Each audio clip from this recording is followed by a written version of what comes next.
பெண்களுக்கு எதிரான வன்கொடுமைகள் குறித்து புகார் தெரிவிக்கும் வகையில் தாமரை சக்தி என்ற புதிய இணையதளத்தை பாரதிய ஜனதா கட்சியின் மாநில துணைத் தலைவர் வானதி ஸ்ரீனிவாசன் தொடங்கி வைத்தார். சென்னை மயிலாப்பூரில் தனியார் திருமண மண்டபத்தில் பாஜக சார்பில் உலக மகளிர் தினம் சிறப்பாக கொண்டாடப்பட்டது.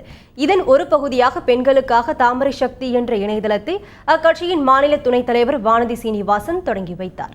மாநிலம் முழுவதும் பெண்களுக்கு எதிரான வன்கொடுமைகள் குறித்து இந்த இணையதளத்தில் புகார் அளிக்கலாம் என கூறப்பட்டுள்ளது. புதியதாக தொடங்கப்பட்டுள்ள இணையதளம் பள்ளி மாணவிகள், வேலைக்கு செல்லும் பெண்களுக்கு மிகவும் பயனுள்ளதாக இருக்கும் எனவும் எதிர்பார்க்கப்படுகிறது.